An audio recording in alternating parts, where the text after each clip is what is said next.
meeting to order. 7:04 p.m. And I'm just going to read this quick note. Please note the meeting is video and audio recorded, and all electronic meetings are uploaded to the municipality's YouTube page. By registering to participate in the meeting by electronic means, you are consenting to have your likeness and comments recorded and posted on YouTube.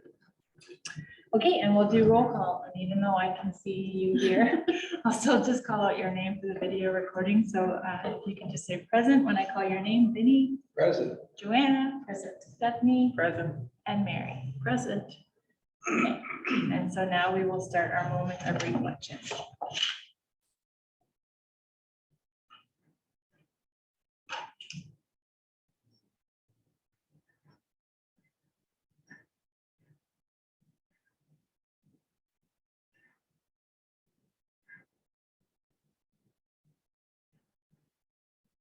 Okay, and that concludes our moment of reflection.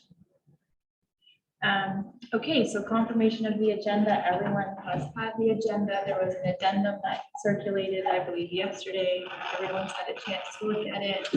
Does anyone have anything that they want to change or amend to the agenda? Nope. No? No. Okay. Lisa, would you mind reading the resolution? That the Recreation Advisory Committee approves the May 16th, 2023 agenda as circulated. Okay, can I get a mover? Vinny, seconder, Joanna? All in favor? That's carried. Sorry, Brett. Struggling with this microphone a little bit. Okay, do we have any disclosure of conflict of interest this evening? No? Okay, so I think we're gonna get started. We have two delegations this evening. So we'll start with, I believe, Chelsea McPherson. You're starting first from the advisory committee. So if you want to come and sit up here at the delegate table. And whenever you're ready, you can begin your presentation. Is this mic turned on? It is. Chelsea? Okay. Good evening, I'm Chelsea McPherson. First, I'd like to apologize for my casual attire this evening as I have a softball practice after this. On behalf of the committee, I'd like to thank you all for your time this evening. I'm here to share the committee's goals and objectives for 2023. This year is the committee's inaugural year. I sit on a cabinet with 11 other members, including a member of council. The age ranges from 12 to 17. And our goal is to make sure that the voice of the youth is heard on public and community-centered matters. For additional context, at the beginning of the year, every committee member was asked to come up with a proposal for an activity we could plan or do for the youth. Once everyone on the committee had presented their ideas, we voted for the 3 ideas that we liked best. In the end, we had Sports Day, Hobbies Day, and making the fall fair more exciting for kids our age. We then split into subcommittees that were in charge of these ideas. I personally sit on the subcommittee for the fall fair, and that will be the one I'll be focusing on tonight. We've already been in contact with the Agricultural Society, and they've been able to lend us the gym and the ice pad. We can, as long as the weather permits, we can use the gym from, as long as the weather permits, we can use the ice pad from 5 to 9. And on Saturday, we can use the ice pad from 4 to 7 after the market, and the gym 12 to 7. The admission will be just the fair price. And again, it's for kids 12 to 17. The ideas we've come up with so far are mainly sports such as basketball, volleyball, and things like that. And at our next meeting, we hope to come up with more ideas and finalize the list of activities. And before I end, I'd like to say thank you again for your time this evening. I hope you all have a fantastic evening. Thank you very much. You did an excellent job. Thank you. Before you go, Chelsea, I just wanted, you can stay there, but does anyone here have any questions they want to ask for Chelsea? We do have a report coming up later in the meeting, but do any of you have any questions for her? She's here? No? Okay, great. Thank you very much for that. That was really good. And now we have another delegation from Talia and Xander Weinberg, and also from the youth committee. And if you want to come up.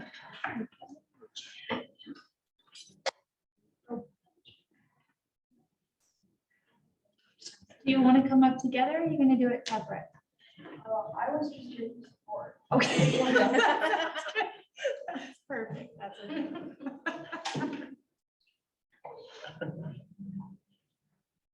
Okay. Yeah.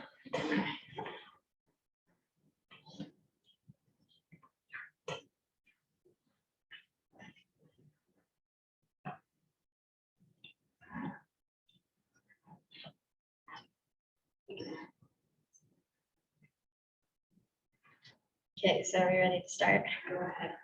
Okay, so we are here to propose an idea for the fall fair. It's Hobby Day, as you can see today. So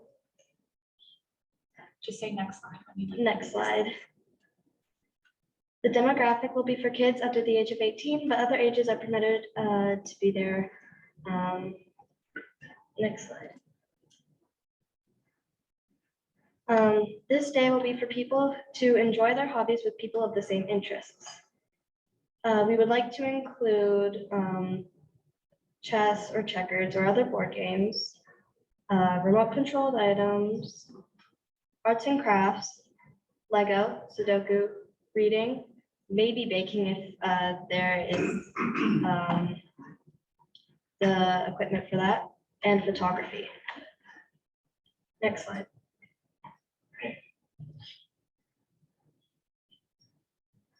We would like this to happen at the fall fair. Mainly the community center, gym, arena, outside, or the baseball field. Next slide. We have the time set up over here for the times. We don't have like the selected time yet, but like we would like like maybe 1 hour slots for each spot. Next slide.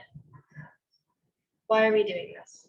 We are doing this for fun, to provide more activities for the fair and older participants, to help people make community connections, to meet people with the same interests, for the people to share knowledge of their hobbies to others. Advertise your plans. Mainly, we would be using posters at intersections at schools, announcements in schools, township's Facebook and Twitter.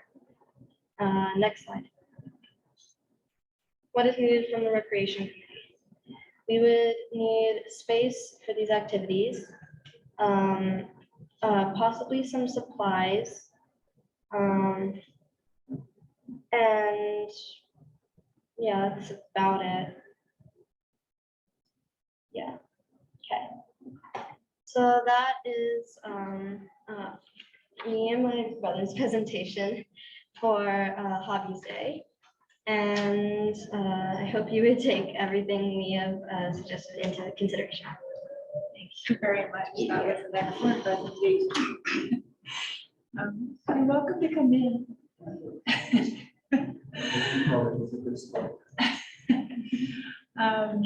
Does anyone from the committee have any questions? Natalia? I got a fun suggestion. I don't know if it would work, but years and years ago, maybe you guys might remember, they had radio controlled cars that they set up at the ball line. Yeah. But it might be something that you could do in the arena where you could, Yeah. race them around the oval. Yeah. And it's a lot of fun, if anybody's into that kind of stuff. So, yeah, just a suggestion. I remember that because I won a trophy in 1993. That was dates us, but it was a lot of fun. So, and it was simple. You can buy them on Amazon pretty cheap. So, Yeah. yeah. But I think as a committee, I guess we'll talk about the ask that you suggested for your supplies. So, and we will report back to you. Thank you. Any Thank other you. questions? Anyone? No? I just wanted to say to you guys, I know that this is the first year that we've had a youth advisory committee. And I have been hearing about all the wonderful work that you have been doing. It's great to hear that there are So I think there's 11 of you said on the committee. So that's great to hear that there's that much interest in the committee and all the wonderful ideas and just that you want to be involved in the community and you've identified these needs to make specifically the fall fair more enjoyable for kids your age. I think that is some really great initiative that you guys have taken on. To our committee, I don't know if you've seen, but the youth committee designed their own logo. It's a circle of hands together. I believe it's on one of the reports in our agenda. And they also came up with the idea of doing drop-in or free time roller skating and inline skating in the arena over here. And I believe that is actually going in and starting next week, I believe. So in a very short while, you guys have accomplished a lot, and I think you should be, really proud. It's really great to see those efforts. So thank you very much for coming and presenting here today. And we do have a report we're going to talk about in a little bit, but I just wanted to say thanks for your presentations and for your hard work. Okay. Okay, so I believe now we have a resolution to receive the delegation. Is that correct? I think we can. Okay. So the resolution before you is that the delegation from Chelsea McPherson and the delegation from Talia Weinberg be received for information. Okay, and can I get a mover for that? And a seconder, Jimmy, all in favor? And that's carried. Okay. So now we are on to consent agenda.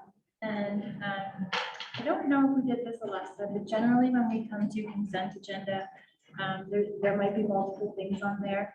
And we sort of just usually receive them all together unless there's a specific item on there that one of the members of the committee wants to pull out and discuss specifically.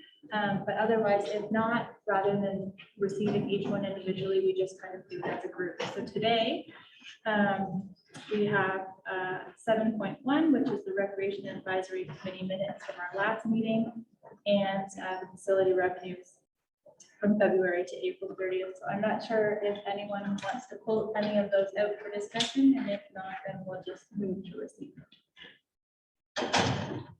Any discussion? No? Okay, then can you read the resolution? That all consent agenda items 7.1 to 7.2 listed for the May 16th Recreation Advisory Committee meeting be received for information. Okay, can I get a mover? Mary and a seconder, Joanna, all in favor? That's carried. Okay, we lost those two already. I just thought maybe it's okay with the members of the committee if there's no objections. We do have the report in our agenda from regarding the youth committee. And since I know you're still here and you have softball to get to, is it okay if we move that up in the agenda and discuss that one first? Okay. All right, so item 8.2 is the report 2023-008 delegations from the Youth Advisory Committee. And this is just sort of to report on their goals and objectives and their presentations today. And so I'm not sure if anyone has any discussion about what was brought up today or their goals and objectives, anything anyone has to bring up. No? No? The youth committee has these events that they're looking to plan. And I know that they're looking for some probably support, hopefully from this group. So through the chair, the purpose of the report was initially to allow the advisory committee to come forward and show that a lot of the projects that they're working on do tend to have overlap with some of the work that this committee would tend to do. So we're really just looking to see if there would be interest in any of the membership here today, would want to pair up with them. Perhaps there's some resources within the community that you can provide to these groups in order to help them along in achieving those goals. Okay. And so if any of us wanted to help in that manner, what would be the appropriate approach to do that? So if there's individual people, we can reach out if you want to just put your hand up and let me know what it is, and then we can kind of get you connected with each subcommittee. That's probably the easiest way to move it forward. So they've got an ask for some financial to buy some supplies. Is that something that we as a rec committee could give up and donate money to, or is that something that one of us personally would donate towards? So as a committee, we would have to have any budget asks approved by council, so not really feasible. But if there were donations from the community that were, like the community was interested in making those donations, that would certainly be something that we could probably look at. So maybe in that sense, just maybe using some of our own connections through the community and reaching out and making the community aware that these are some of the things that are needed, maybe trying to support them that way. For sure, like, I think a great example is the third committee, which you didn't hear from tonight, just due to conflict, was our sports day committee. So we put them in contact with a former committee member who knows quite a bit about pickleball, and individuals who coordinate baseball. So if there's things like that where you know somebody that maybe they run a 4-H club, that would be great. The person you can put in contact with for the hobbies day. Those kinds of things are really what we're looking for. Question about, so, sorry, I'm not sure if this is on or not, but in terms of one of the slides we saw tonight was about advertising. And I know we haven't gone through the sort of budget report, but I do believe that this committee has some money set aside for advertising and promotion and things like that. I don't know if that is if there's sort of like an advertising plan in place right now, and if there's some room in that budget that maybe we could use. I'm not sure if we can use some of that advertising money to help promote the events that they're speaking of. And or if they're in need of volunteers or supplies, that maybe we use some of our advertising budget money to help advertise those things. I'm not sure if maybe Christine or Lisa. Yeah, so just through you, Madam Chair, with regards to the advertising, so at this point, the committee, and we'll discuss this in the report, has not appointed a promotion subcommittee. So at this point, a plan has not been developed related to the funds that have been allocated through the budget process. And that could certainly be encompassed as part of that plan, maybe through social media advertising. With respect to diverting any of that funding, I would leave that up to Mrs. Han to answer. So I assume that we're discussing the 1,600 that is for each of the facilities that we advertise, mostly for rentals. That's currently what the case is, right? In order to increase rental revenue, Justine? Sorry, Mary, we lost you a little bit there, right in the middle. I believe the advertising budget that we currently have in our budget, it's about 1,600 for parks, the PCC and the ORC. And I believe in the past it has been for advertising the facilities in order to increase a rental capacity. Yes, that's correct. Yes, but sorry, go ahead, Justine. Oh, sorry, Mary. I think it's 1,600 per facility. Yes, I don't believe last year we exhausted those funds, and so it could be something that staff can look into and see if part of those funds could be used for these events. Okay, I think I'm not sure when our next meeting is, perhaps after the fall fair. So I'm not sure if you could advise, is that something that if the committee agrees to, that we can sort of leave at the discretion of staff? That's something, Mary, you can answer, or? I think I think so. Justine's our communications expert, but like I guess it is something that staff could look into a little bit more, just to promote some of these events.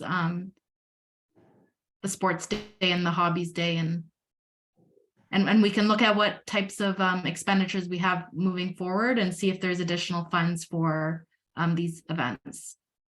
Is that something that the committee would support and agree to?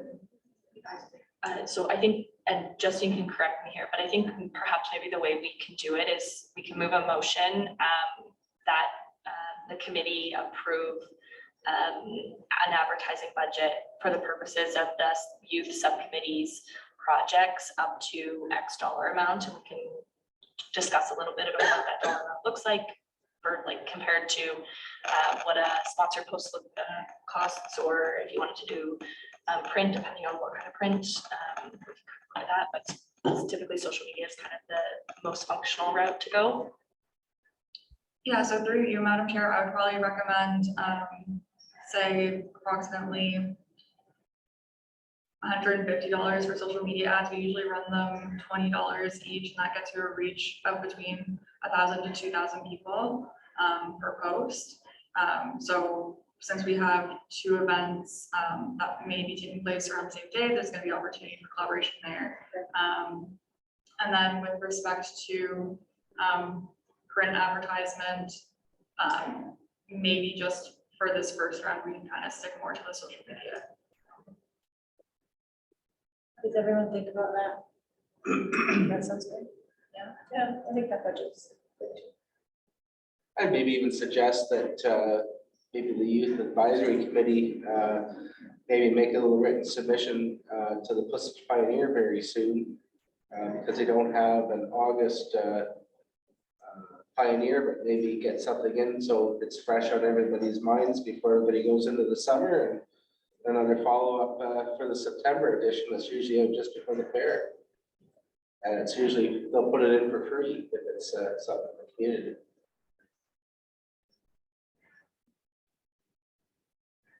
Any other comments or additions or anything? No. You want a resolution? Yeah.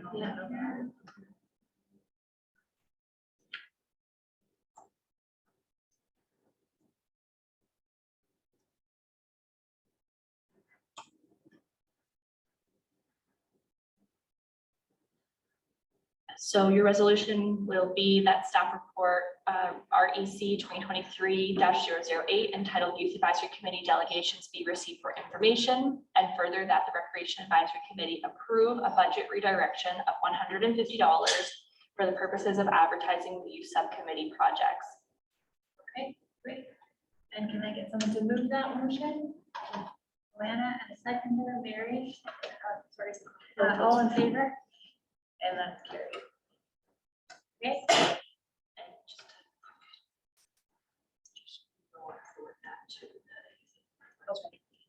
I'm not sure if you heard that, Lisa, but sorry, Benny, but Lisa just mentioned that your suggestion, they'll forward that to the youth committee at their next meeting. Sure. Okay, Is there an age limit? for the activity. For the race car? Oh. It'd be fun to see the kids. I still have my things, my trophy and everything still at home, so. Sounds like you're plugging your Oh, in. Okay, so where are we at? Sorry, I went off track there. So should we?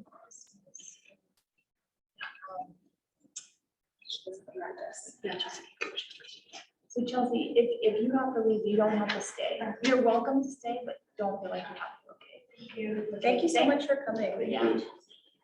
Thanks again. Okay, so now we're moving back to, we're at 8.1. Okay, so this is the budget and finance training. And I think, Mary, do you want to just do a review of that? Of course, yes. Thank you very much. So I'm just going to share my screen, and Lisa, I'm not able to start my video. If you can just help me with that, that'd be great.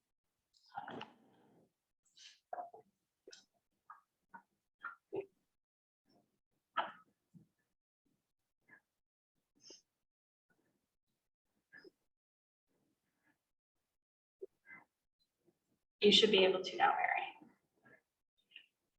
Okay, thank you very much. So we've actually started a new process just with finance and budget training for all of our recreation advisory committees. I know that at the time of publishing this report, we didn't have any committee goals and objectives, but I know that at this time we do. And I know Lisa and Justine worked on a report that's following on this agenda, just discussing those goals and objectives. So I'll just quickly go through this report, some of the key points, just regarding the annual budget process and when it starts and some of the requirements that we have prior to providing council with our proposed budget. So one of the first steps in our processes are council objectives regarding the overall direction of the proposed budget. And they also provide an overall direction on service levels. And so our advisory committees are required to submit their budget requests for the year to support their goals and objectives. And these objectives need to be approved by the committee as a whole. So the committee's approved budget proposal would then be provided to council for consideration as part of the upcoming budget process. So I included as a schedule to this report our capital budget and forecast as it relates to the Optimus Recreation Center, the Township Parks, and the Puslinch Community Center. It also includes some of our capital carry forward projects for projects that were approved in previous years. There are at times delays with projects just as it relates to when we obtain approvals for grant funding. I know a lot of our parks projects that have been ongoing over the last couple of years. We were very successful in grant funding, and so that's what a lot of our capital carry forward projects relate to. And so just to provide a brief description, like a capital carry forward project is basically a project that was approved in a previous year budget that's not yet complete. One of the items that came out of the proposed capital budget was the electronic sign at the PCC. And so I'm not gonna read this because I'm sure all of you have already read the report, but there were some recommendations from a member of the public and a member of council regarding that sign and replacing that sign. And so as part of the budget process, council passed a resolution which referred the replacement of the electronic sign to the Recreation Committee in order to investigate potential for donations and fundraising to offset the cost of the new digital sign, as well as other funding options that finance staff and clerk staff would be on the lookout for as it relates to provincial grants or federal grants. So we've also incorporated the sign replacement and installation in our 2025 capital budget. We're in the process of obtaining detailed quotes for this work, and we are on the lookout for any grant funding opportunities. One of our next steps is creating a donation policy for council's approval in order to assist the Recreation Committee's work on donations and fundraising to offset the cost of the new digital sign. So I've also included as a schedule to the report the operating budget applicable to the committee and Parks and Recreation cost centers in the township. This page just summarizes some of the key changes in the operating budget. I won't go through each of them line by line, but it provides a nice high level. And if you have any questions at the end of my presentation, I'd be happy to answer them. And as you all know, we do continue to promote our township recreation facilities through a budget for advertising of those facilities, as Councillor Goyda brought up earlier today. So a lot of what I just discussed was what was approved in the 2023 budget.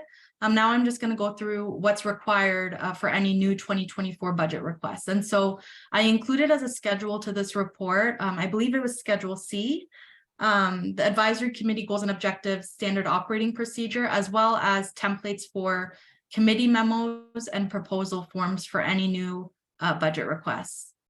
I know that we now do have some goals and objectives that are reported on in a separate report from Lisa and Justine, which will be discussed later on.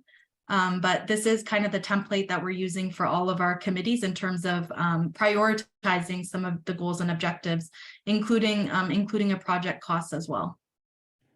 So after we receive the goals and objectives that are approved by the committee as a whole, department heads are responsible for preparing base budget increase requests. So that's through our operating budget, or preparing capital budget sheets, and that's for any new requests that have capital implications. We recently adopted a budget development and control policy, and so this section of the report provides you with the link as to where you can find the policy, as well as a high-level summary of what's included in the budget development and control policy and what would be applicable to committees. As I previously indicated, capital budget sheets are prepared by department heads. They're for current year proposed projects. So for the 2024 budget cycle, they would be applicable for 2024 capital budget items, with just explanation for the items. So your steps as a committee is to complete a committee goals and objectives proposal form and memo that's approved by the committee as a whole. Then the next step is to actually prepare capital budget sheets and or base budget increases, whatever one is applicable for any items that have budget implications. And that's the department head's responsibility. And so this part of the report just discusses the operating budget and what's included in the base operating budget, as well as how user fees and charges are determined, cost of living adjustments, and base budget increase requests. I'm not going to go through it all, but these are verbatim from the budget development and control policy. I know that a very important aspect of the budget process for the recreation committee is user fees and charges, because our parks and recreation do have user fees and charges associated with them. And so this section of the report just discusses what that process looks like and what our methodology is around user fees and charges and the timelines associated with user fees and charges.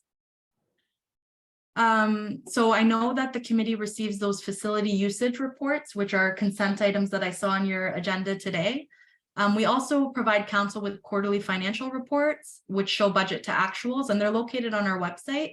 I've provided the link here to where you can find those. Those are provided to council on a quarterly basis.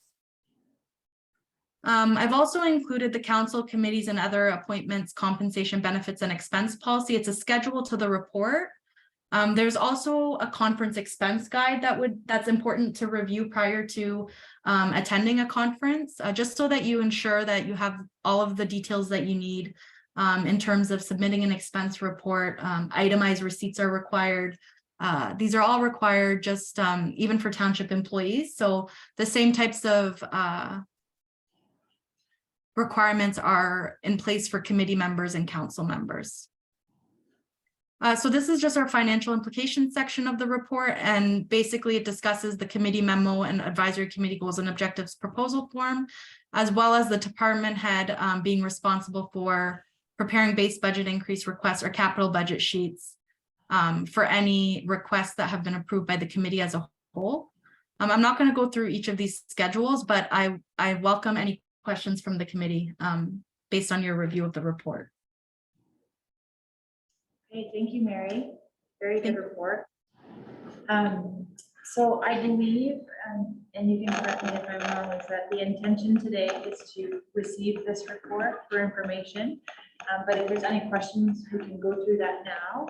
But then if any of the committee members do want to have budget requests for 2024 year, we would submit those, the memo or the proposal prior to our next committee meeting for discussion at the meeting to be submitted to council for approval. Is that Through the chair, that is correct. okay?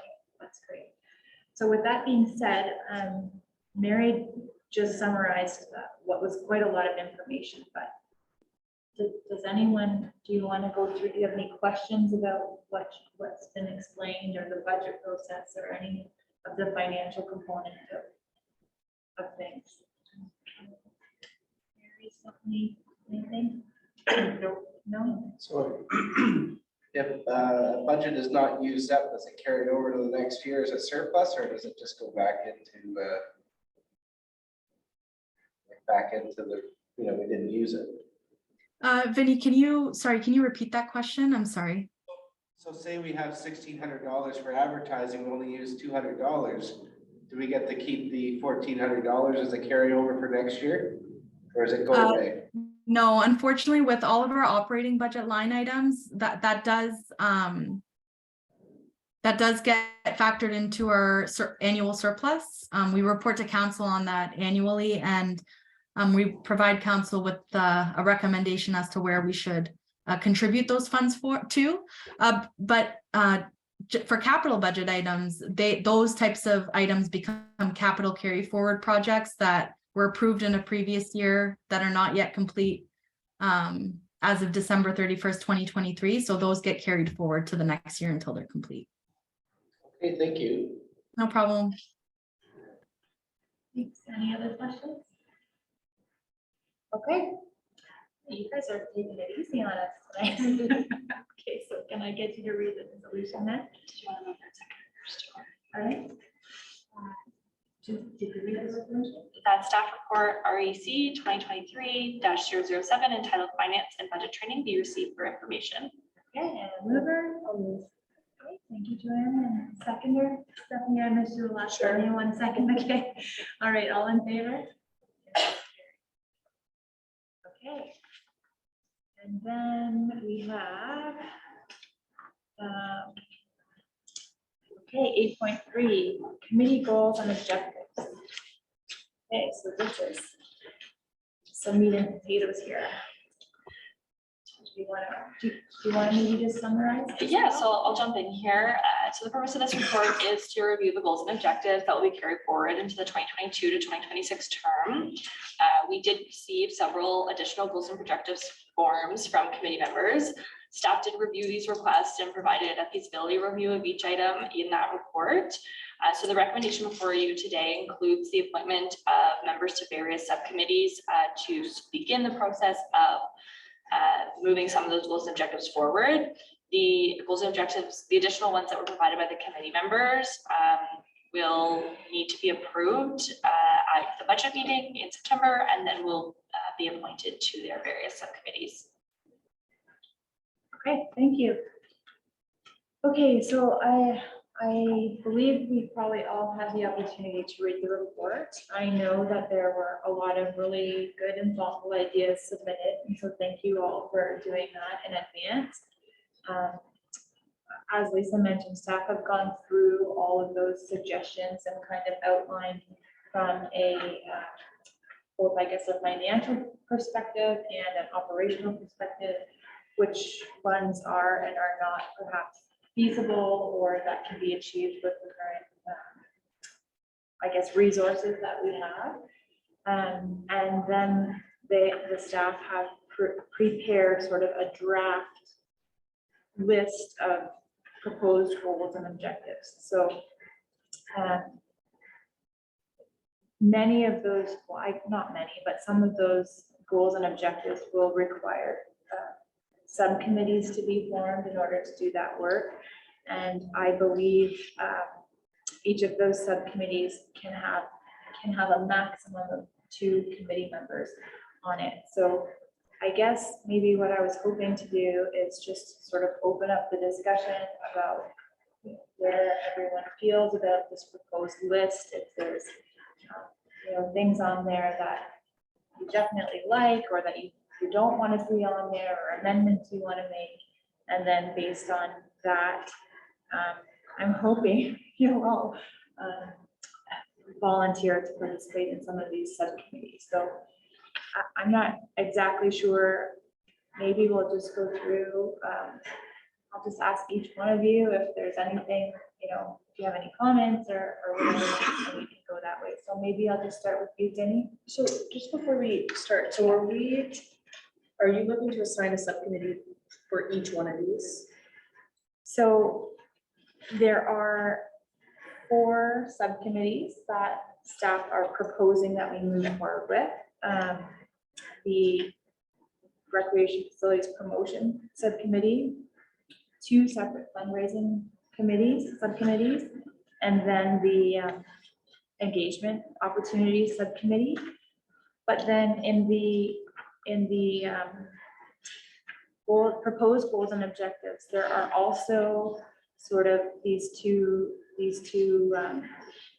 I guess, discussions that we have to have, one about the Morrison Meadows Ball Diamond and one about the Wayne Stokely Trail bench.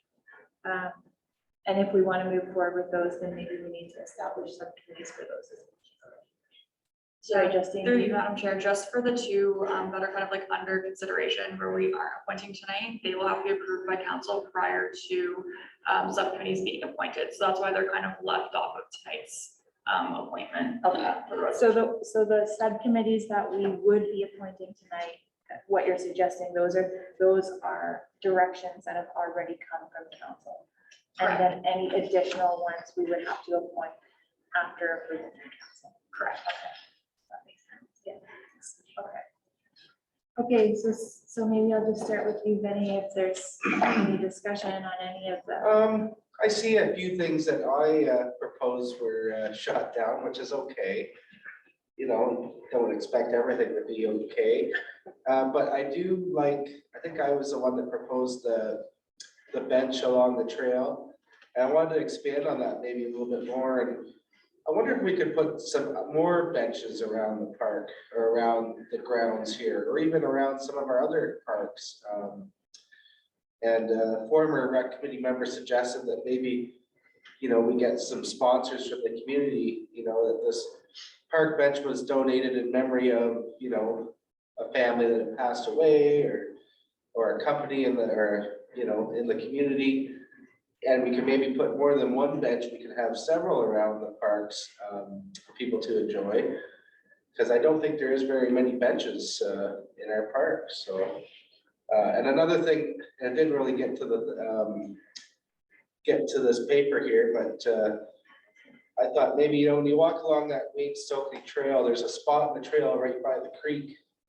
I thought, boy, that'd be a nice spot to have a, you know, a gazebo or somewhere where you can sit and just sit by the water and read a book or something like that. But it never made it to the thing, and it, you know, it might be difficult to build something like that, you know, that close to water. But you know, I think I'm kind of in support of the benches.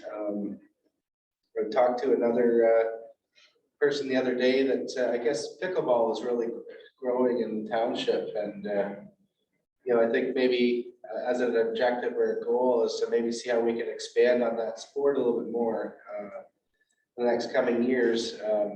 You know, maybe some more room on the soccer, or not the soccer area, but the tennis court. You know, or maybe see how we could expand the sport a little bit more since it's very popular. Yeah, that's about it. The rest of the stuff looks really great. Okay, thanks, Vinny. I was wondering if maybe just to touch on, Mr. Fowler, I think you're there. Can you just speak briefly, Benny spoke about the idea of a gazebo on the trail, and actually also maybe pickleball and expanding pickleball. I'm not sure if maybe you have a little bit of information that you can share about either of those items. Thank you, Councilor Goida. So the main limitation to any type of structure is it's the GRCA approval within the Mill Creek watershed. The township had a heck of a time just trying to get our newly proposed trail system along the creek. So that's the number one hurdle as far as any type of structure located along the Wayne Stokely Trail. Benches are not a problem. Anything that could be removed if necessary is permitted, but anything like a structure of a gazebo or any type of roof structure will not be permitted through the GRCA permit process. Thanks, Mike. In addition, in terms of expanding on more than one bench, because the golden objective form has not yet been completed in entirety, we can expand that to capture additional locations, so we can chat about what those look like down the road. Perfect. Yeah, so maybe instead of having our goal and objective at just sort of a Wayne Stokely Trail bench, it could be sort of like a bench. Benches. I don't exactly know how you would word it, but just establishing a subcommittee on how and who and where we decide to put benches, with the goal of adding more benches throughout all. Yeah, of we this. want to do 5 this year and 5 next year, and we're focused on, maybe this year we put some in this park, or we put some in Morriston Meadows, or wherever we think it's gonna be, maybe because we're doing all the construction here, it's not a feasible thing to do this year. Look at the different things. And sorry, Mr. Fowler has his hand up, so I'll just circle back to you. Sure, yeah, I just wanted to indicate that currently the Parks Master Plan that's about to commence shortly has identified several new benches and seating areas that will be included once construction is complete. So it'll be a good launching point once construction is complete for this property to be able to analyze and expand benches to other properties within the township.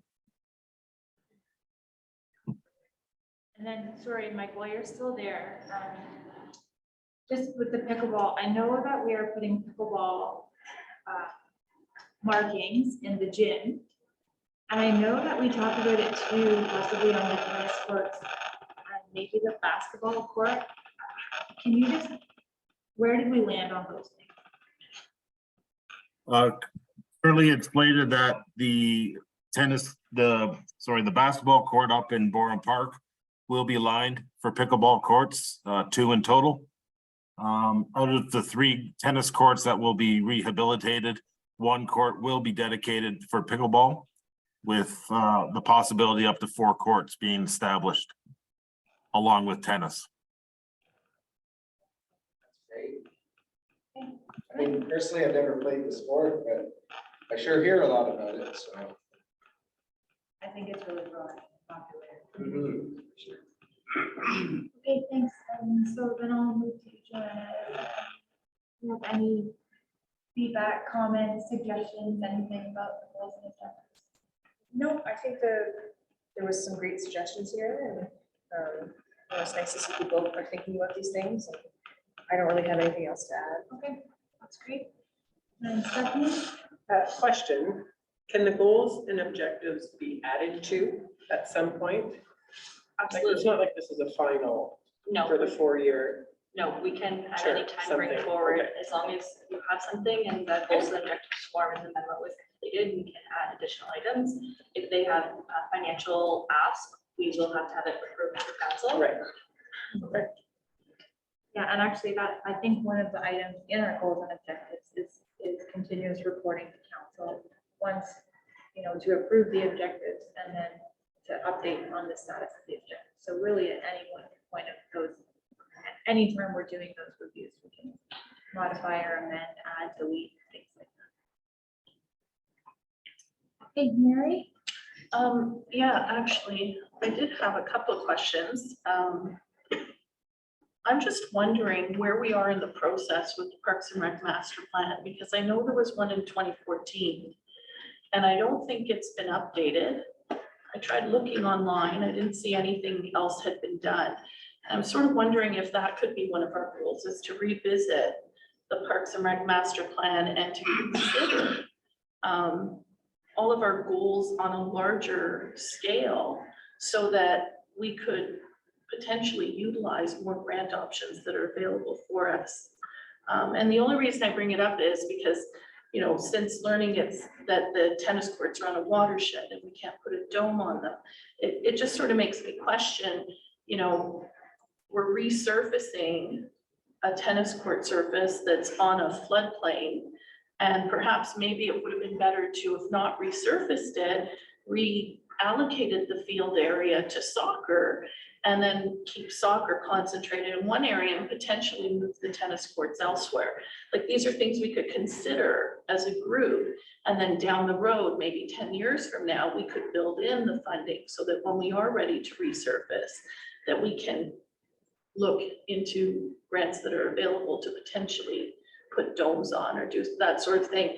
But maybe looking at it from a broader perspective with a longer range so that we could plan accordingly and try to utilize as much grant funding as we can in the process. So that was sort of one of my questions. And then the other question was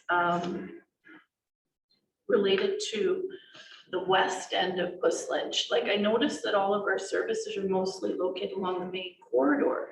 We now have Forum Park, but what are we doing for the people in the west end? And are we going to consider that? And that sort of made me think more globally in terms of the Parks and Rec master plan. And we're at a, I think, 10-year point almost. Maybe that's something we should, as a committee, we're here for the next 4 years. Maybe this is something we could get started on and we could look forward at trying to build a plan for the next 10 years. Okay. It was just a thought.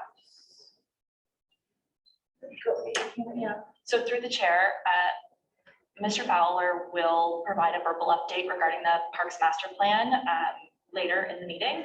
And I believe he probably will touch on sort of timelines for things as we move forward. But I do see that Yes, so I am looking at the capital budget and forecast. So yes, we did complete a recreation parks master plan in 2015. But we also had a parks master plan done after that, which was one of the items where we implemented some of the recommendations from the recreation parks master plan. And so the parks master plan was updated again in 2022 with the work that we're doing right now at the Puss Lynch Community Center and the Boreham Park Playground. So our capital budget and forecast has the recreation and parks master plan to be updated, just because we have continued to update some of this work through, public consultation up until 2022 with Safarian Design Group as it related to the PCC renovation upgrade and the Boreham Park playground upgrades. So our master plan is next slated to be updated in 2032 based on our capital budget.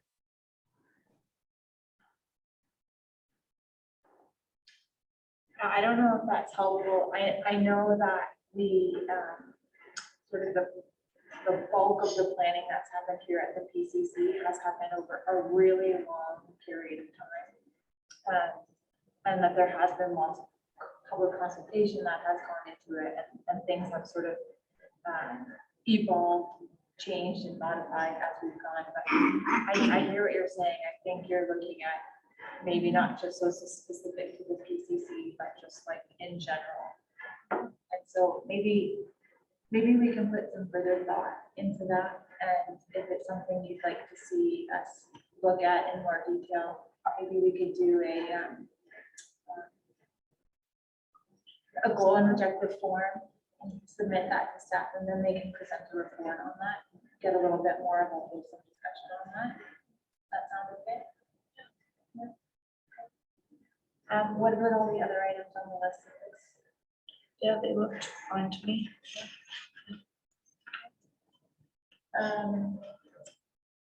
Okay, so then that being said, we need to appoint members to these committees.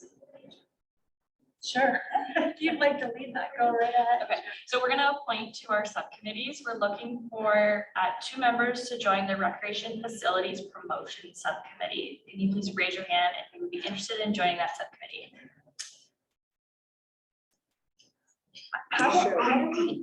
What if we start with asking everyone? Yeah, is there anyone? Is there a job description? As outlined in the goals and objectives proposal form. So I think the recreation facilities promotion, pretty self-explanatory. We're have several rec facilities within the township. We'd be looking to think about any opportunities to promote those facilities. So social media campaigns, print campaigns, through signage, relationships with community members or businesses, anything that you think could benefit promoting those facilities. Sorry, question. Is there a staff right now that's like in charge of marketing or advertising, or like, is there someone specific at the, am I looking at her? Is that why you're smiling? Yeah, so that would be me. My title is communications and community coordinator. So communication side of things, I would be preparing your social media posts, media releases. So you're looking for help, essentially. Yeah, I mean, there's your job description. So like if you have an idea of what kind of campaign you want, you would bring it to me, we would have some consultation. I would put together some concepts for you, and then we kind of work together to come up with a final outlook, and then we would move forward with that project.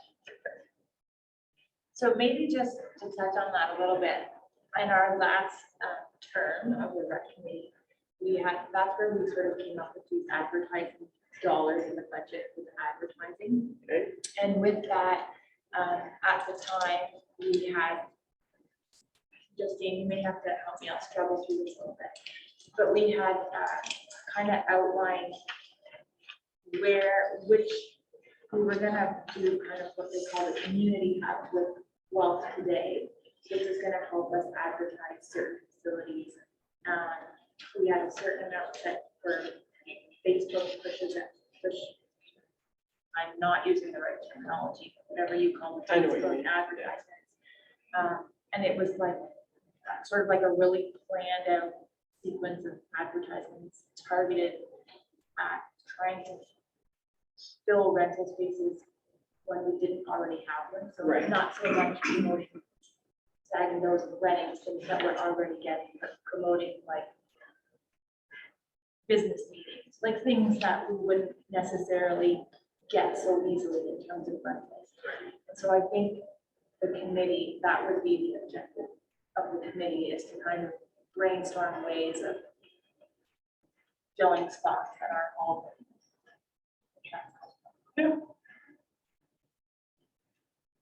I'll be able to. Yeah, I will too.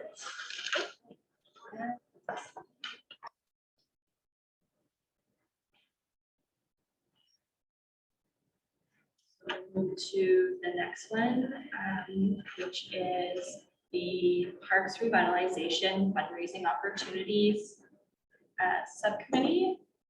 So again, looking for 2 members. This one, again, relatively self-explanatory. We'd be looking to come up with some fundraising opportunities to contribute to the Parks Revitalization projects. This one, just to note, donations would need to be received by December of 2023. So we will be looking at a bit of a shorter timeline for this one. I just have a question. So I'm looking at that and I just, from inside knowledge of the sports clubs in the community, they are donating. And is that money being used directly to revitalize those parks? Mary, are you able to just comment on that? Did I you hear that? believe, yes, and Justine, you can help assist me as well if I'm not answering this accurately, but I'm just looking at our Parks Revitalization Projects webpage. And so thus far we have received from the former tennis club about 31,000 for the tennis court rehabilitation project. And we've also received another 1,000 from another organization, but not from any of the service clubs that I'm aware of. Puss Lunch Minor Soccer Club did donate funds for the soccer rehabilitation work. I believe that was in perhaps 2021, I believe. And those are the ones that I'm aware of at this time. But I know that Justine and her team had published this Parks Revitalization webpage just for donations. And they did some work last year in terms of sending letters to our community groups. And so from that work, I believe all we've received to date is 1,000 from one organization. I actually have a question maybe for you, I'm not sure, I don't know if this is for you, Mary, but this particular, when we're talking about the Parks Revitalization Project, we're talking about the remaining works that need to take place here at the PCC. and Yes. Well, is that what it is? Yes, so our webpage on our website, it's specific in terms of it's for the renovation and upgrade of the PCC park, the soccer field sports lighting at the PCC, the replacement of lights and upgrading of washrooms at Old Morrison Park and the Boreham Park playground upgrades. And so we had published this webpage and done a lot of our communications, I believe, in 2022. Justine, correct me if I'm wrong. But we did say that we would receive donations up until the end of 2023. So these projects have been ongoing for the last couple of years. Like I know the Old Morse, like I know that the lighting aspects of the projects are close to complete or either complete. Mike can answer that, but we wanted to provide more time and provided a deadline up till the end of 2023. But we haven't been successful in receiving funds based on our work to date. One more question. Given that the Parks Revitalization Project fundraising, that we're looking to have those funds sort of in hand by the end of 2023, and the electronic sign is not scheduled, I believe it's 2025, is that correct, Mary? Yeah, that's what I remember. I believe my report said 2025, so I'm just wondering. yeah, rather than 2025. Two separate fundraising committees, since one is kind of a short-term thing and one is a little bit longer out, if it makes more sense to consolidate these two committees into one fundraising specific committee, just the Yeah. flagging. So through you, Madam Chair, what I would recommend is that we keep the goals and objectives separated so that just look like they're clearly delineated goals and objectives. If you want to appoint the same people to both committees, that effectively. But that's not to say that that those two members have to work on both of these projects concurrently. It could be, No. we'll prioritize one first and Absolutely. then transition into the other one. Absolutely. Okay. What do you think about that? If we sort of had same two people and two committees that will essentially be doing the same thing. Does that make sense? Yeah, I think it makes sense, given that one's ending at the end of this year. I think, yeah, that would make the most sense. I have just a question. So I know it's a great idea to try and raise funds for this stuff.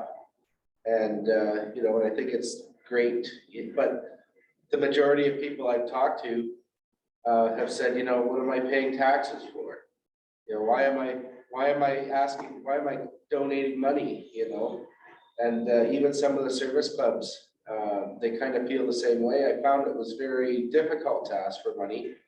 And, and then somebody said, well, how about the fund that the township has all that development charges going into the parks upgrade? Why aren't they using that money to the full, extent? So there's a lot of questions, and I know we spent a lot of time, a lot of resources on it, but to only raise $1,000, like, I don't know, did we spend a dime to make a nickel, or are we gonna keep on beating people up for money? Because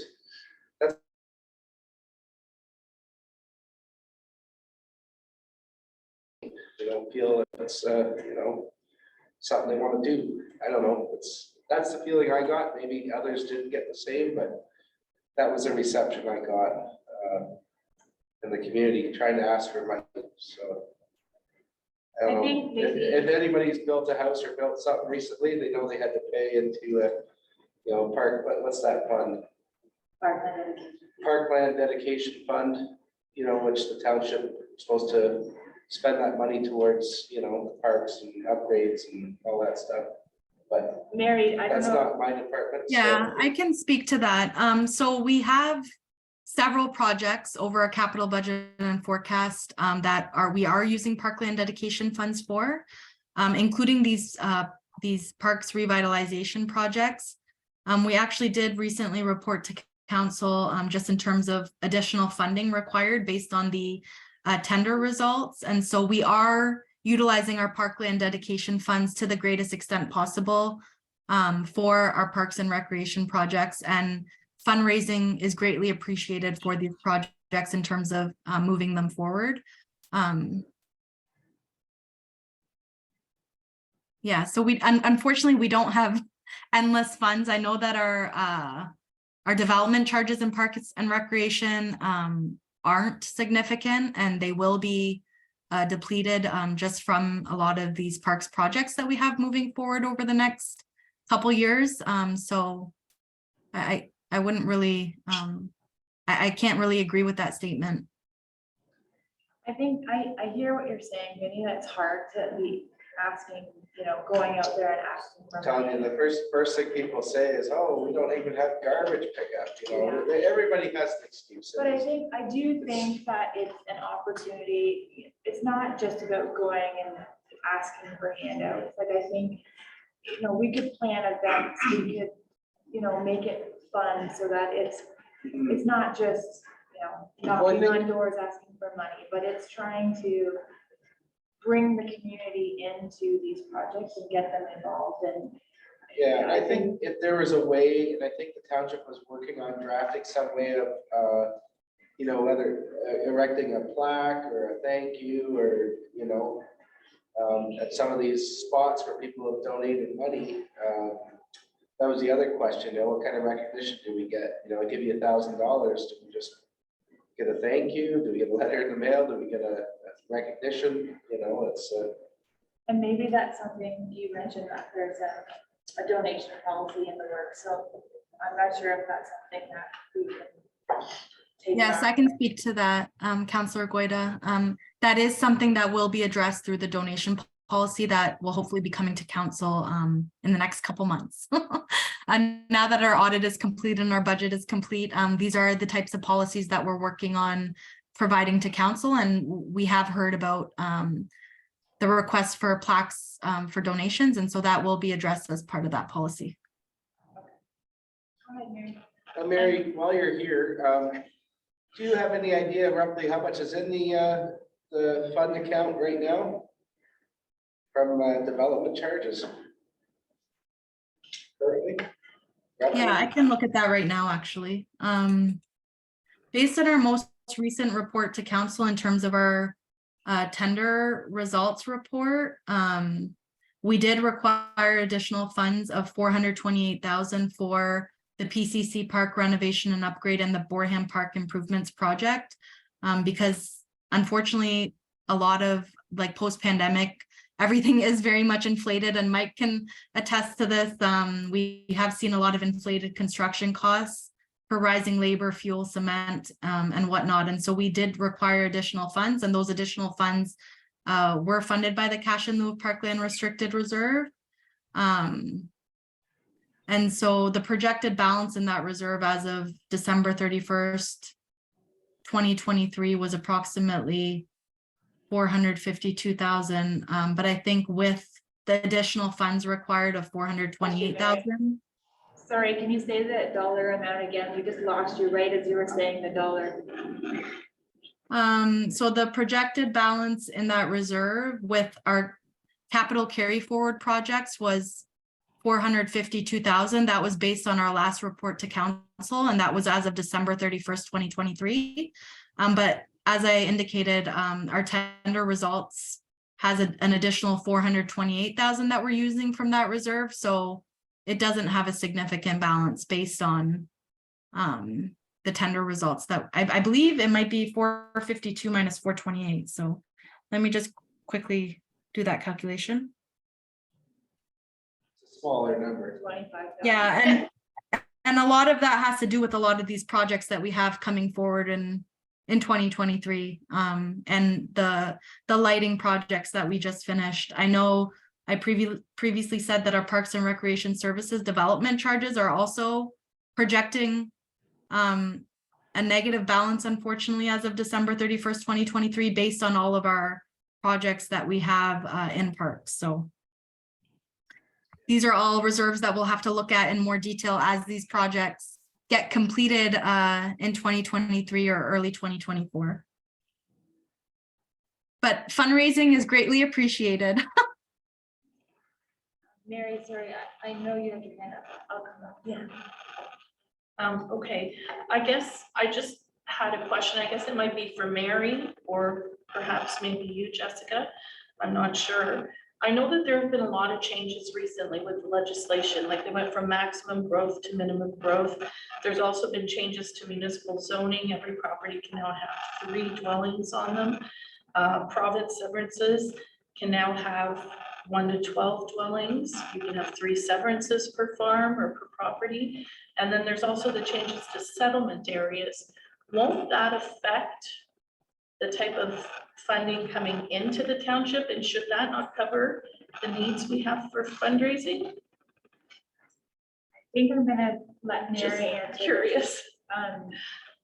Because all of our reserve funds are projected based on information that we have at hand at the time of budget. Right. Things have been and continue to change rapidly. Rapidly. I know that I'm not sure who can answer this question, but I don't believe that with the secondary residential unit, I don't believe that there's any additional development charges that come with that. And maybe I turn to you, Mary, to answer that question. Yes, so the implications of Bill 23, secondary secondary units were not able to collect development charges. That's been my understanding based on all the changes to the legislation over the last few years. And I agree with Councillor Goida that unfortunately the legislation is always changing. I know even this year, the amount of development charges and parkland dedication that we've collected to date in 2023 is minimal compared to previous years. So yeah, it's not looking like a good year in terms of development charges and parkland dedication so far. Just interesting. Well, it does and it doesn't. There's also the issue about settlements. Any area could become a new settlement, so that would open things up for us, wouldn't it? If a farm got severed, it could be considered a settlement area, and then we could potentially get parkland dedication. for that. Perhaps, but I don't believe that we're at that place yet. I think Right. those details are all It's kind of happening. in the works right now. I believe, if I'm not mistaken, at our very next council meeting next week, we're having a wholesome discussion about yet another ERO posting that's coming. So we don't necessarily know how that's all gonna play out in the end and what the end result financially will be for the township. I don't know if Mary or Christine, or Lisa, if any of you have any sort of more up-to-date information. I'm not sure. No, through you, Madam Chair, I believe you're correct, that it's still just at the RO posting stage, so I don't believe I missed it. Would you agree with that, Mary? Which ERO posting are we talking about specifically? Sorry. Mary's just talking about expanding on settlement areas. And I believe that's part of the this ERO posting that we're gonna be discussing next week at council. Oh, okay. Yeah, I'm sorry. I don't have much knowledge on that, but Justine and Courtney should probably know a little bit more about that.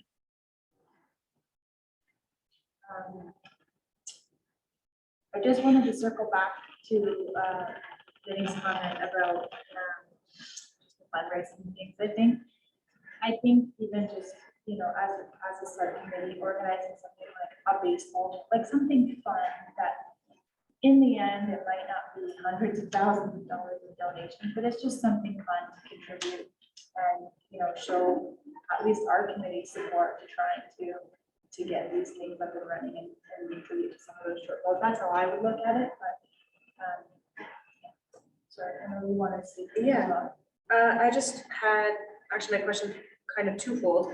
The first is, have we established a goal amount we want to get to for this fundraising, for all of these different things we want to do, the soccer field, the Warren Park update, the Morrison bathrooms? Is there a set amount that we're trying to achieve? I don't believe that there's a threshold.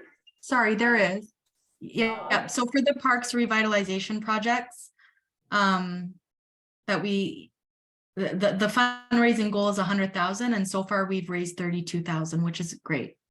That 32,000 includes the tennis court rehabilitation funds that we received, as well as the funds that we received from the other organization of $1,000.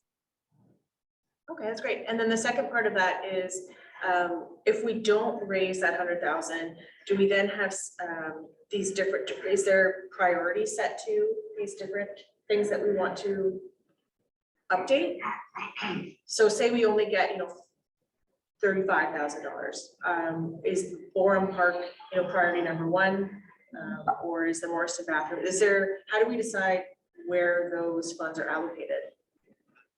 So for a lot of our parks revitalization projects, I believe for all of them, luckily, we've been successful with grant applications, and those grant applications have deadlines for project completion. Otherwise, we lose the funds. So all of these projects are a priority. Right, thank you. No problem. Any more discussion on the fundraising subcommittees? So you said to Vinny, hosting a ball tournament or something. Is that something that the youth committee could also do? Run fundraisers kind of I like a, think probably it would be an excellent opportunity for some collaborative effort. And I would maybe look to. could it be done together, sort of like we help them and then, Through the chair. Yes. you know what I mean? So through the chair, right now, the youth advisory committee is focusing on the projects that they currently have. Right. But at the completion of those projects, they will be looking for other opportunities. I think this is a fantastic opportunity. So if there was interest in combining goals, that would be something that we could help facilitate. Is that something that we should identify specifically as part of our goals and objectives, or is that maybe something that the subcommittee? I think the subcommittee can take carriage of what that looks like, because there may be additional opportunities that we want to take up in addition to this fall tournament idea. If you're looking for two. So maybe before we decide who those two people are gonna meet, can we talk about the other subcommittee as well? And then maybe each member can decide where they feel like. So the last one then is engagement opportunities. And I don't know, maybe. Want to speak to that, Lisa? Yeah. So we would be looking for any opportunities to engage in recreation, or again, relationships with the facilities. So probably working closely with that facilities promotion subcommittee to create engagement opportunities, just, Yeah, through you, Madam Chair. The main objective of this subcommittee is looking for engagement opportunities with the public. So often we'll see referrals from council for engagement on various projects. For example, last year, we saw the Borum Park engagement come through this committee, and we did the Young Playground Planners. Another engagement opportunity that was taken by this committee previously was the recreation survey to assist in setting the goals and objectives. So it's just looking for those engagement opportunities, whether they're a referral or from the committee itself. And these are often done through our engagement platform. Does anyone have any questions? That committee? Details of that?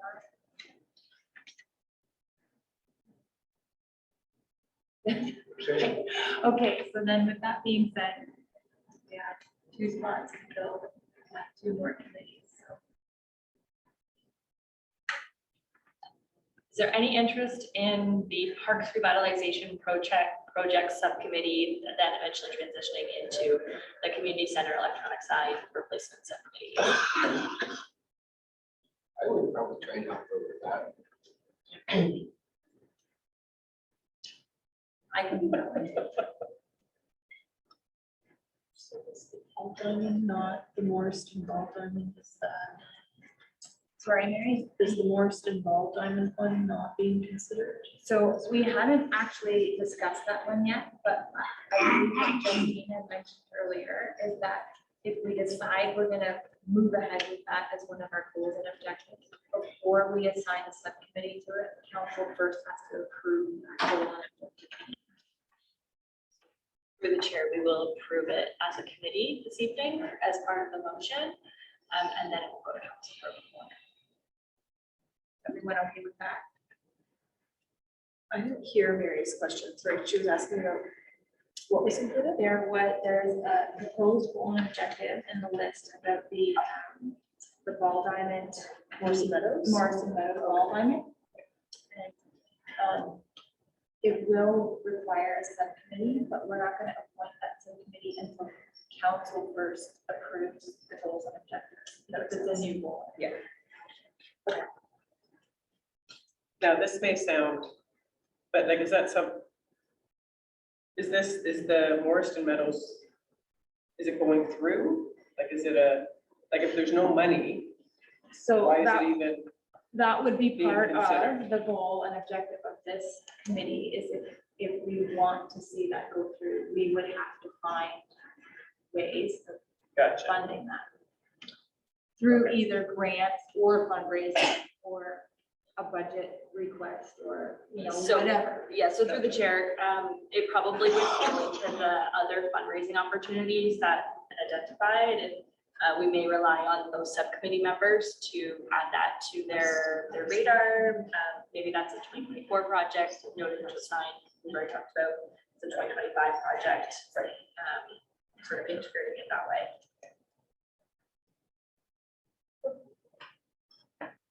Is that helpful, Mary? Yeah. We got one more committee. So we'd be looking for any members interested in the engagement opportunity subcommittee. Mary, would you be interested in that one? Sure. I was sort of seeing where I could fit in, and there were some other reasons that I was sort of holding back, but I guess if we're not going through some of the other ones, I could. What were would you rather do the fundraising one? What were you thinking? Yeah, well, I was thinking about the Morriston Meadow Ball Diamonds, because I sort of have helped with the youth committee already, and So maybe then, if you'd like, because I kind of see there's like a common theme of fundraising that will just evolve throughout perhaps this whole term. If that's something that you see yourself being involved in, if you'd prefer to be on the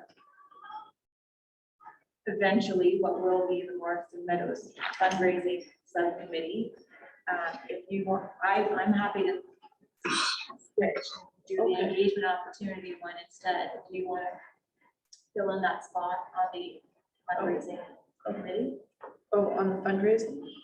which will eventually evolve into electronic sign and then possibly the Morrison Meadows. Okay, so that would be to work also with Vinnie on the electronic sign. Yeah. And then Morriston Meadows. Okay, Would you like to do that? I'm sure. Okay, so then I'll do the engagement opportunities. Is someone gonna do that with me? I'll do it with you. Okay.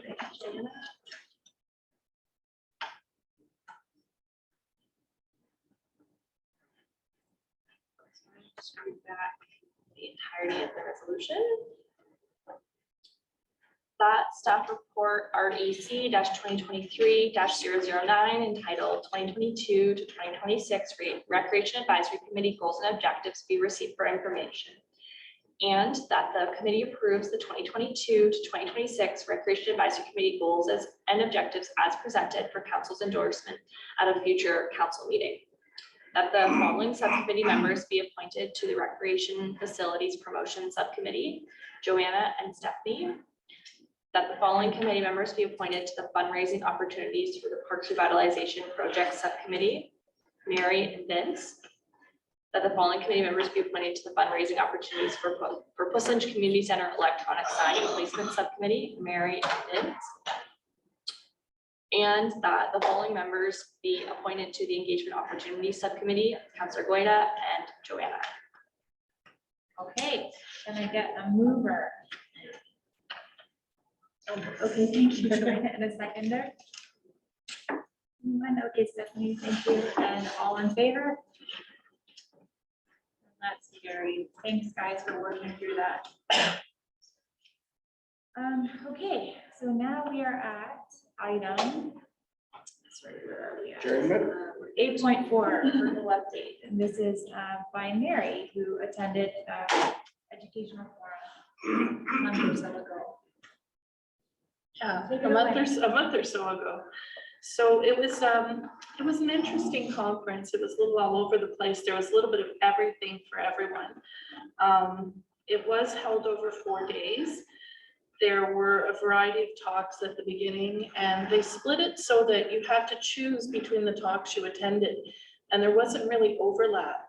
And so it really made it difficult to choose, because if you wanted to attend 2 sessions at the same time, you couldn't. So I attended what was, I thought, most applicable to the rec committee. I tried to pick seniors and youth, and I know there are a lot of activities that are currently running for the community through sports and athletics in general. So I didn't feel we needed to focus on those, because those seem to be running quite well. But if you just go to the next slide. So one of the things that I had come across was they had a person there from Tennis Canada, and they've put together these grants where you can apply for up to 200,000 to put a dome on a facility. And I thought, wouldn't that be great? We're just resurfacing our tennis courts, and to be able to protect them and extend the life of them, I thought it would be a great fit.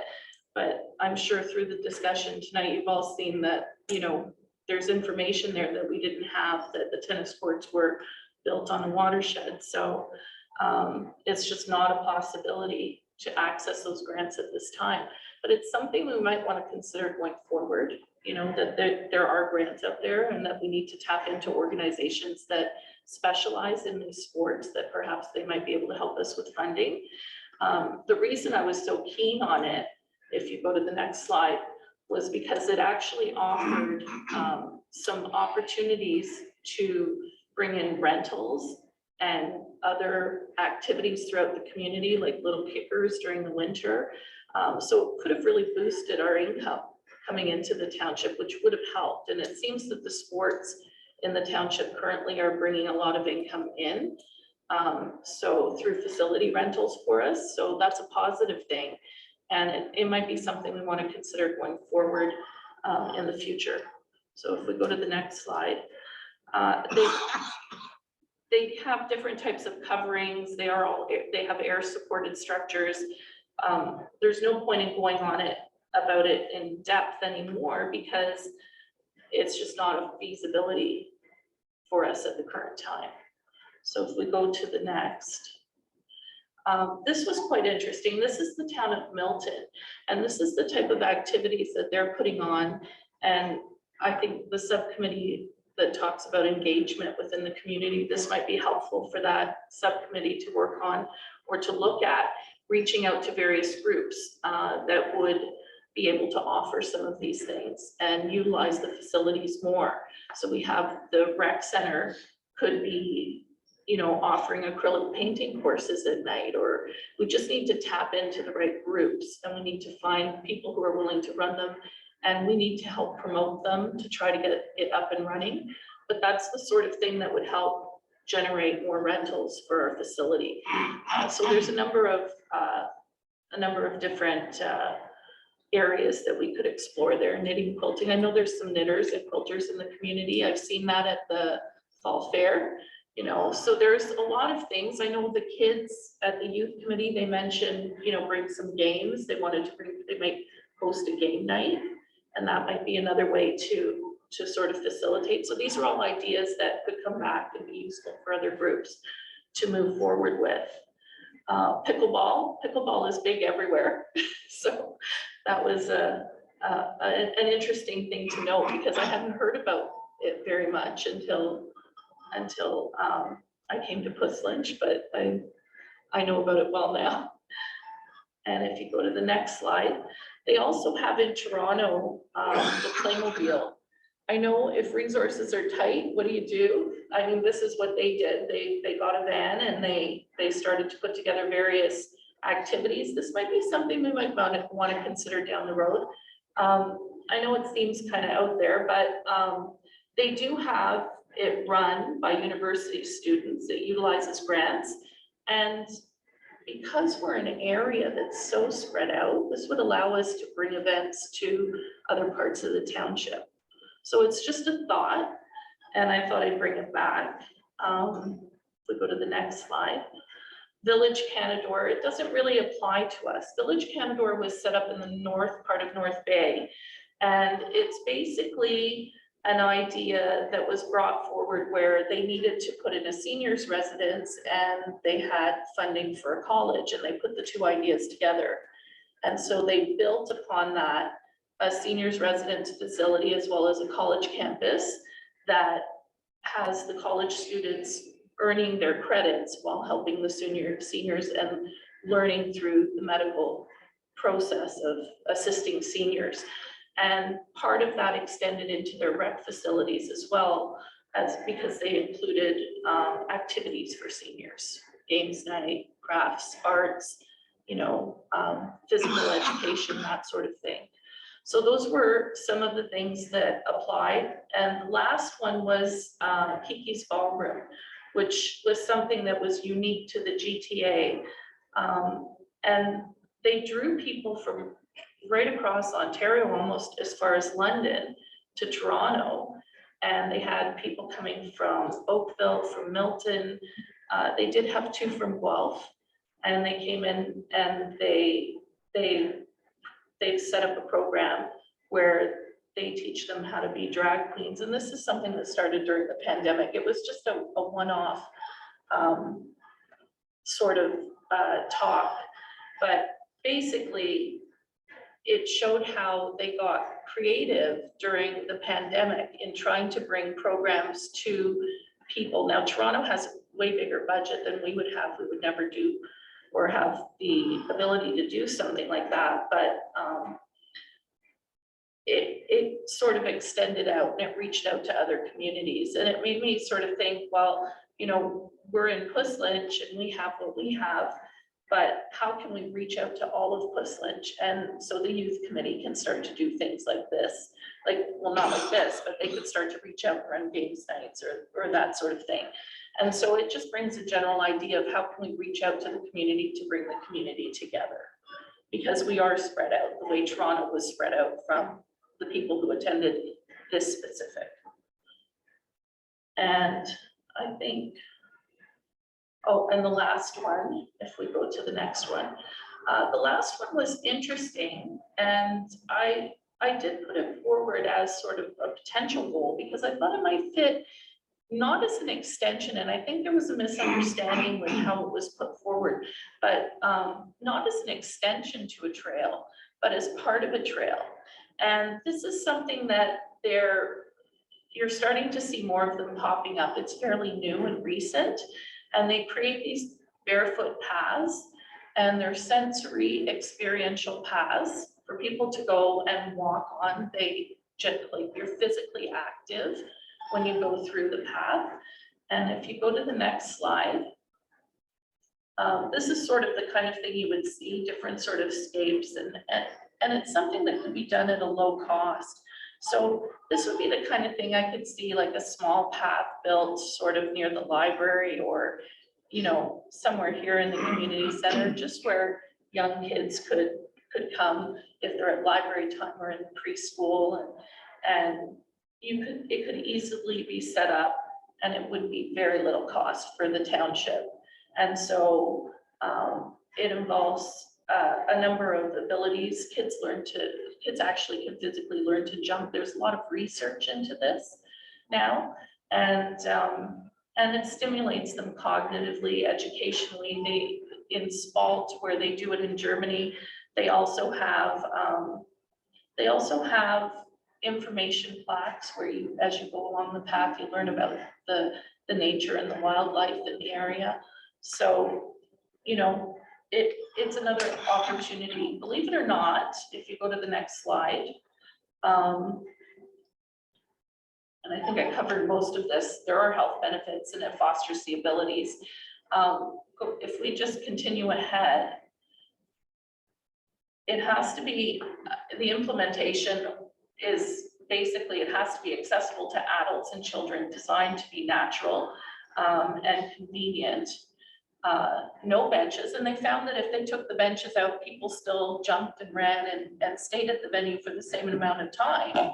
It didn't change the amount of time people stayed, which was interesting for a statistic. But it does have economic value. It was low cost, low risk, low maintenance, and potential tourism attraction. The donation box was installed to raise $75,000 annually. And all they do is set up a little donation box at the front of it where, I don't know if I can't recall. Yes, I did. On the next slide, you can see what it looks like. They have a little donation box there with the foot, and they have a little foot locker and a little washing station. So it's very simple to set up. But then once you set it up, you can have a natural path that could draw in some additional funds. So it's sort of a concept that applies to families in general, and seniors could take part. If you can't do it, you can walk around the part that you can't do. It created a lot of opportunity, and Georgetown has implemented one. There's another one in the Thames Valley District that's been implemented. So they're just starting to pop up, and it was fairly new and recent. And so I thought it would be interesting information to bring back to the committee to see, is this something the youth committee might be interested in setting up a small little path somewhere? Or I don't know if we've got a gardening club or anything like that in the township. I thought that would be fun to do, and the resources aren't that hard to get. Yeah, we do have to. Do we? Mary Ann Bodnar. It might be something to explore alongside one of our trails, or, you know, as part of the trail. And I think that pretty much covers it. It was only a one-day conference. It did go for 4 days. It would have been nicer if I could pick the sessions, because you're limited to what they offer on that day. So I had to attend the sessions that I had to attend. And then I sort of tucked in and tried to gather as much information as I could about the other different sessions going on, which was how I stumbled across Tennis Canada. But it certainly provides more information than just information about types of equipment out there. It provided also information about where to find grant funding and alternative places we could look. So I thought that was interesting. That was a really good presentation. That was well done. It sounds like even though it was just one day, you got a lot out of it. Well, there was a lot of information. I don't know how much of it we can apply or use, but there are some ideas there that are worth exploring. It's not a presentation, Lisa. Yeah, I think we can forward it to the committee. Maybe, just like you say, spark some ideas.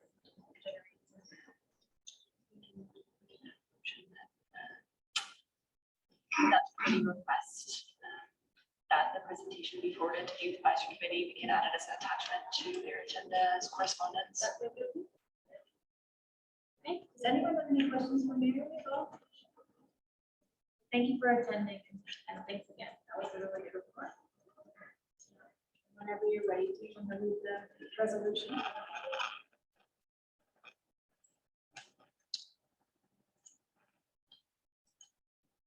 That verbal update from Mary regarding the attendance at the Pro Education Forum Conference be received for information, and that the presentation by Mary be forwarded to the Youth Advisory Committee for information.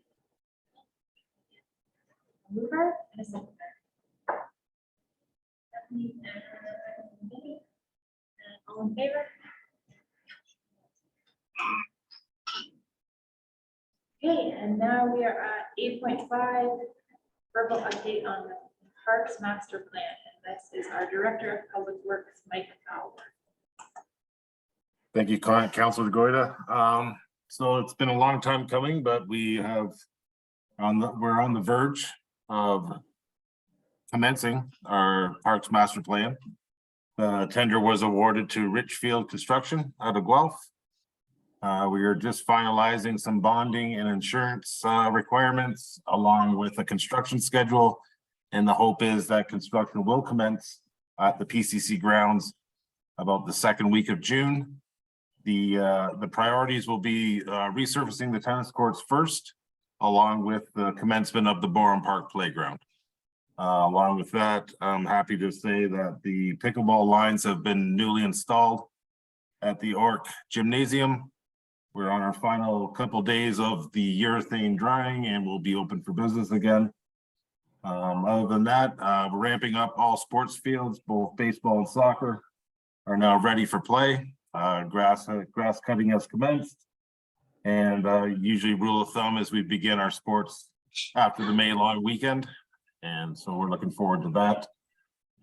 Just a side note with the construction, the PCC, you know, just everyone should be aware that there's going to be a lot of construction activity. A lot of venues could possibly be closed, like the back soccer field and back parking lot. So there is the possibility some rentals may have to be turned away temporarily just during construction. So I know a lot of people are looking for some family events and things on the grounds.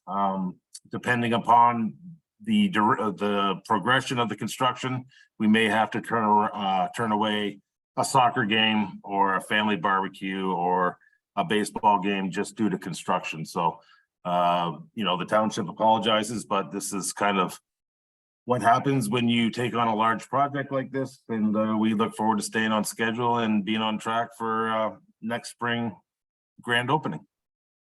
I'll be happy to take anyone's questions. Thanks very much, Mike. Super exciting. Does anyone have any questions for Mike about the? I just have a quick question. Sorry, you said the estimated completion date for the tennis courts is next spring? No, that would be for the entire project. We are hoping that the tennis resurfacing and the new lines will be complete around mid to late July. Okay, that's good. Can you go ahead? Hey, Mike, can you hear? Are we still getting the pavement resurfaced in the parking lots and the lines painted this year, or is that put off? So in conjunction with the Parks Master Plan, the whole back, basically behind the blue storage shed, will be a brand new parking lot along with a new pedestrian gathering area plaza. That construction will commence first. Also identified through our parks, or not parks, but facilities capital improvements. The front parking lot of the PCC will also be torn up, resurfaced, new lines, and also with council's approval, the addition of new overhead lighting for the parking lot and entrance. So it's going to be a very busy year. It's going to be quite a challenge to keep everything, you know, from not interfering between, you know, farmers markets, the library, things like that, rentals at the PCC, but we will do our best to keep everything fluid. Thank you. Super busy, but very busy, but very exciting. It's been a long time coming. Very exciting to come to light. Any questions on that end? No? Okay, thank you very much, Mike. Okay, so we have a resolution to receive that report. That the verbal update from Mike Fowler, Director of Public Works, Parks and Facilities, be received for information. And can I get a mover? Okay, Joanna, second by Vinnie, all in favor? Yep, sorry, I didn't see everybody in favor. Yeah, okay, and that's carried. Okay, correspondence. Do we have any correspondence? There is no correspondence. Okay, announcements. Does anyone have any announcements? I have one quick announcement. I wrote it down. There is a bike rodeo happening June 3rd, and the bike rodeo it's like a free safety demonstration and fun kind of day for kids. It happens on June 3rd at the municipal office. It is being put on by City Communities Group, the Optimist Club, OPP, and Fire Department. And for kids who want to attend, there's just a pre-registration that can be done online. May 28th, is that what you said, Justine?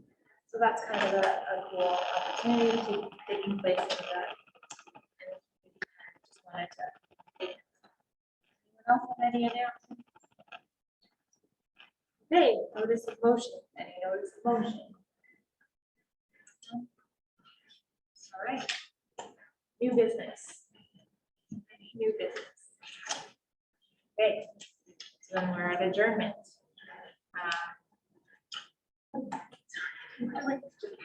Motion to adjourn. That the Recreation Advisory Committee hereby adjourns at 8:48 PM. Thank you, Lisa. Can I get a mover? Joanna? You want a second? Okay, in favor. I mean. All in favor? Carried. We're adjourned. Thank you. Thank you. Thanks, everyone. I'm not gonna finish.